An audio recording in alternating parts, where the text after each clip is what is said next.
Hey guys, good morning one and all present here, and those who are watching in this video in the evening, so good evening one and all present here. आज इस video में हम FSP की module 2 के बारे में बात करेंगे। जैसे ही बहुत सारे लोग बोल रहे थे कि हमको वीडियो लेक्चर्स चाहिए for watching and seeing the content of FSP, BDA, लाना and EDA. We will cover all those session in the other videos, next videos. If you want the next video will be playing after a few seconds. If you want the video in on my voice कि मैं अपनी voice में आपको record करके lectures दूँ, screen पे share करके आपको पढ़ाऊँ, तो हम वो भी कर सकते हैं। अगर आपको चाहिए तो please let me in the comment box, हम उस पे भी काम करेंगे। फिलहाल के लिए अभी जो आगे वीडियो प्ले होगा वो एआई ने क्रिएट किया है, तो आप उसको देख के अपने लेक्चर्स को मतलब पीडीएफ को पढ़ने से अच्छा आप उस वीडियो को देख के उस लेक्चर को समझ सकते हैं। फिलहाल के लिए थैंक यू। अगर आपको चाहिए वीडियो इन मतलब जिसमें मैं खुद आपको पढ़ाऊँ, तो आप मुझे कमेंट में बताएँ। Thank you. चलिए आज डेटा की दुनिया में उतरते हैं। हम एक तरह के डेटा जासूस बनेंगे और कुछ बहुत ही बुनियादी स्टैटिस्टिकल टूल्स का इस्तेमाल करके एक आम बिजनेस मिस्ट्री को सुलझाएंगे। ठीक है, तो चलिए शुरू करते हैं।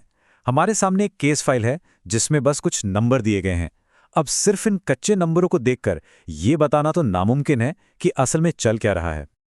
तो इस डेटा को समझने के लिए हमें सबसे पहले एक टूलकिट का इस्तेमाल करना होगा जिसे डिस्क्रिप्टिव एनालिटिक्स कहते हैं।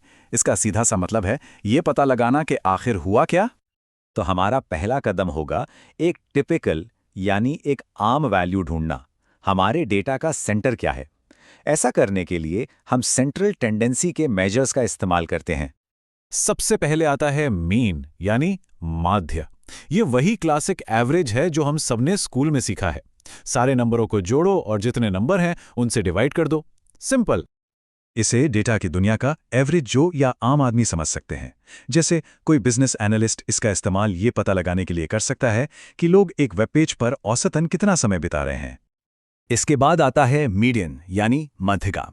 ये वो वैल्यू है जो डेटा को लाइन में लगाने पर ठीक बीच में आती है और ये इसकी भूमिका को बहुत अच्छे से समझाता है।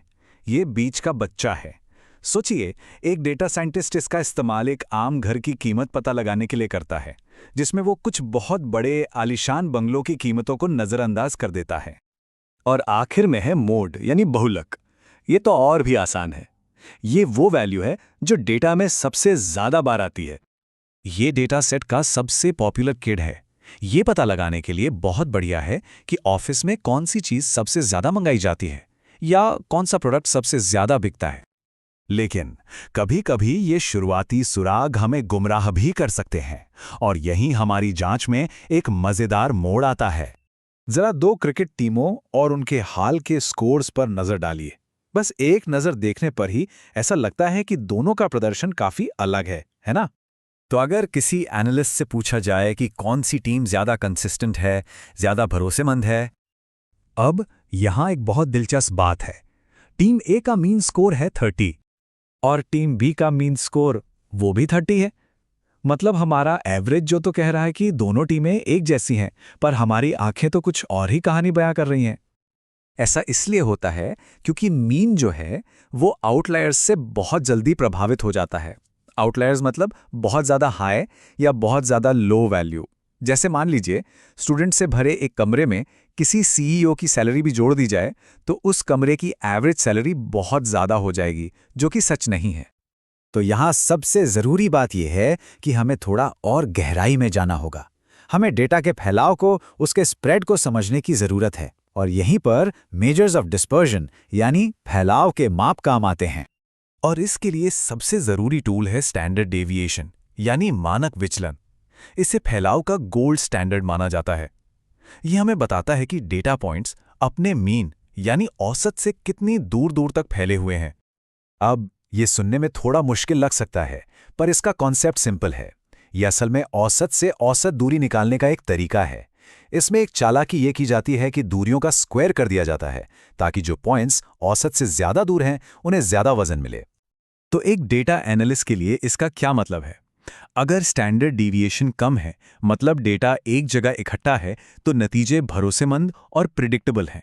लेकिन अगर ये ज़्यादा है तो मतलब डेटा बहुत फैला हुआ है, नतीजे इनकंसिस्टेंट हैं और उनकी जांच करनी पड़ेगी। चलिए अब अपने आखिरी सेक्शन की तरफ बढ़ते हैं और देखते हैं कि ये सब मिलकर क्या तस्वीर बनाते हैं। अब हम अपने ऐप फीचर वाले रहस्य पर वापस लौट सकते हैं और इस केस को सॉल्व कर सकते हैं। तो जब हम अपने ऐप डेटा के लिए इन सभी मेजर्स को कैलकुलेट करते हैं तो पूरी कहानी साफ हो जाती है। देखिए, मीन जो है वो 27.9 है, जो मीडियन यानी 17.5 से काफ़ी ज़्यादा है, और स्टैंडर्ड डिविएशन तो बहुत ही बड़ा है, 38.6। तो इससे हम एक पूरी रिपोर्ट तैयार कर सकते हैं। एवरेज यूसेज 27.9 मिनट है, लेकिन ये आंकड़ा एक पावर यूज़र की वजह से बहुत ज़्यादा बढ़ा हुआ है। एक टिपिकल यानी आम सेशन मीडियन के ज़्यादा करीब है, जो कि 17.5 मिनट है। और बहुत ज़्यादा स्टैंडर्ड डिविएशन ये दिखाता है कि अलग अलग लोग ऐप को बहुत अलग अलग तरीके से इस्तेमाल कर रहे हैं। तो अगला कदम क्या होगा? ये जांच करना कि कुछ लोग इतना ज़्यादा समय क्यों बिता रहे हैं और बाकी इतना कम। तो सबसे बड़ी सीख ये है कि सेंटर के मेजर्स को फैलाव के मेजर्स के साथ मिलाने से कहीं ज़्यादा सटीक तस्वीर मिलती है, बजाय इसके कि किसी एक का अकेले इस्तेमाल किया जाए। ये किसी भी डेटा रोल के लिए एक बहुत ज़रूरी स्किल है, और ये हमें एक आखिरी सवाल के साथ छोड़ जाता है। हमारे चारों ओर मौजूद डेटा में ऐसी कितनी ही छिपी हुई कहानियां होंगी जो बस इस इंतजार में है कि कोई जासूस आकर औसत को उसके फैलाव के साथ जोड़कर देखे।